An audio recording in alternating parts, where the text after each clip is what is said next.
your God power. Get everything you ever wanted and live the life of your dreams. The Master's Course. Copyright 2010 by Richard Lee McKim Jr. All rights reserved. Let the quest for knowing begin.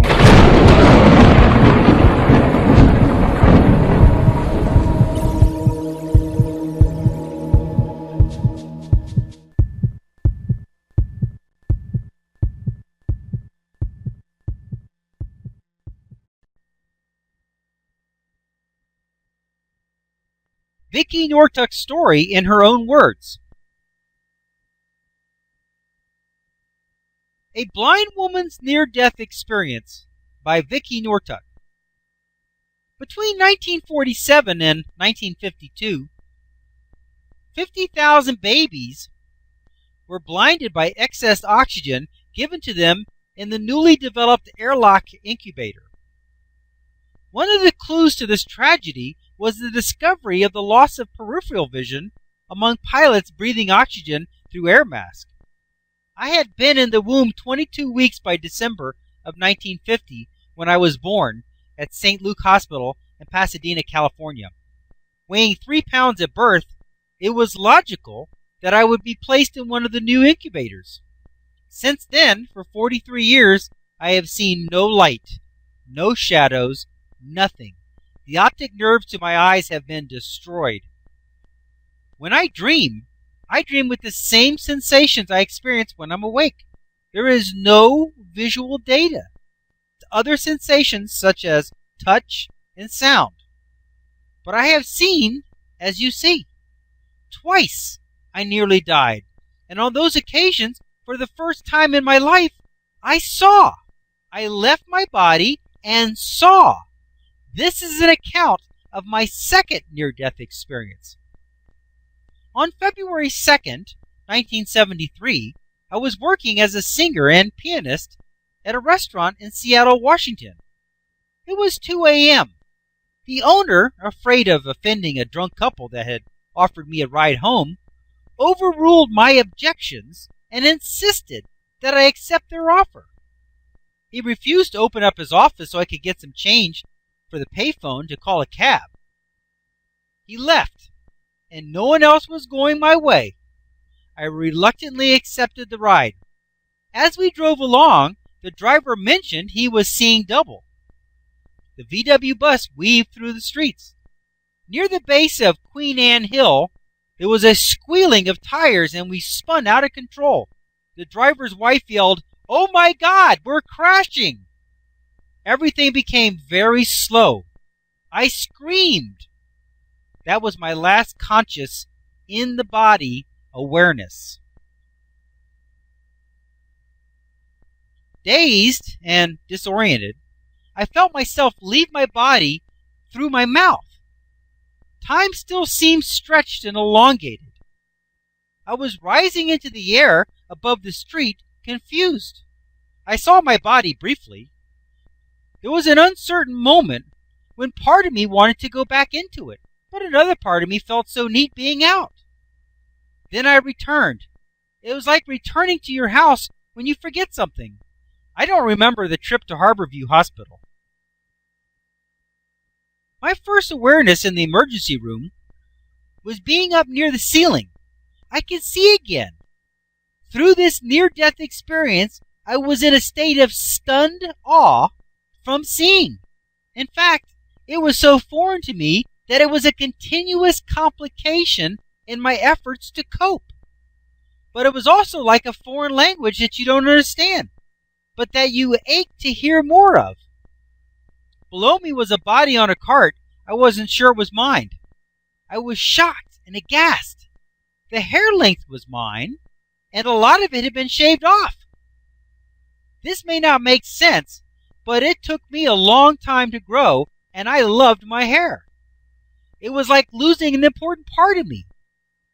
Blood caked the skull. Nearby, I clearly saw a female member of the medical team. I felt drawn to her, and I can't explain why. But I had a great need to get her to understand me. Then I heard a male voice say that there was blood on my eardrum and that I might be deaf. "I'm not deaf! I'm not deaf!" I was screaming at him. Maybe she could tell him. "Don't you hear me? I'm right over here." At this point, while the visual impressions floored me, they were secondary to my desire to communicate verbally, because that's the main way I've navigated through life. Then the vegetative state. I yelled at her, "I'm not in a vegetative state." I was so frustrated and angry because I was yelling with every ounce of my strength I had, and it was like I didn't exist. I just wanted to get out of there. Almost immediately, as if in response to my thought, I was drawn up, sort of vroom, right through the ceiling, and then the hospital rising through space. I saw lights. I don't know what they were from, but I didn't care because I felt so free. I was giddy with the ease of movement I felt as I rose. I felt like screaming and shouting with intoxication. This might sound crazy, but it reminds me of the feeling a puppy might have when it rolls over the grass and doesn't care where it's rolling. In the distance, I heard the most beautiful sound, like wind chimes. It contained every single note you could imagine, from the lowest to the highest, all blended together. As a musician, I was intrigued. There were so many different tones that I didn't know were possible.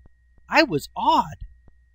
Sucked head first into a dark tunnel, I was drawn by the wind toward a distant light that grew. There was a whooshing, airy feeling, as though great, big, monstrous fans were drawing me. The tube was comfortably wide. Occasionally, I passed what looked like vents or windows in the sides of the tube. Through these I could see other beings, both ahead of me and behind me in parallel tubes. They seemed to be expressing the same amazement I was experiencing. Inside, I felt warmth throughout my being. As I neared the end of the tunnel, the light became brilliant. Just before I reached the end, I could hear people singing. It was like all the hymns you've ever heard sung at once and blending together harmoniously. I noticed that there were no hymns about Jesus dying or sad songs of blood and pain. These were songs of praise and jubilation. As I listened, I could pick out an individual piece.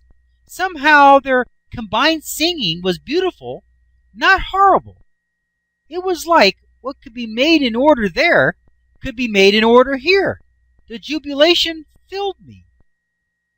My exit from the tube can be best described as rolling out into grass in a balmy, bright summerland scene of trees where there were thousands of people singing, laughing, and talking. Some played what sounded like string instruments. Flowers were everywhere in different varieties, and I still recall a near jasmine scent. Both the flowers and the birds I observed in the trees seemed to have light around them.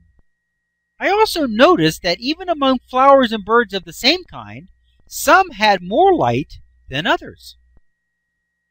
At intervals, ornate pillars supported what looked like roofs, creating park shelters.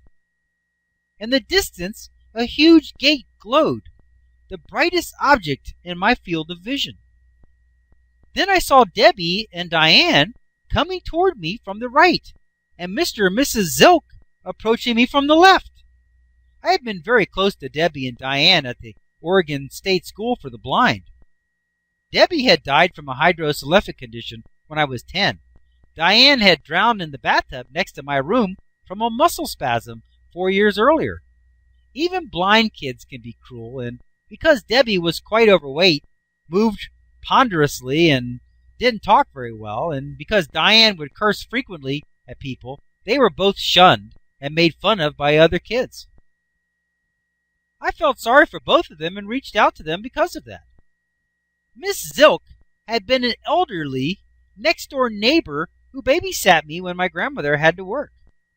She had been a real sweet woman who went along with a lot of my imaginative playtime stuff. Debbie and Diane moved towards me gracefully. Both of them seemed to be healed inside or somehow made better. I could feel them reaching out to me with love. Diane seeming to have an almost desperate desire to say something. Richard will continue Vicky's story on the next segment, number 38.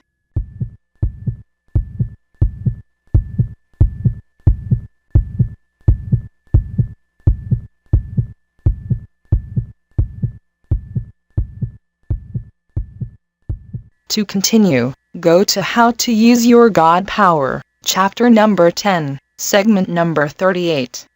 Let your quest for knowing continue.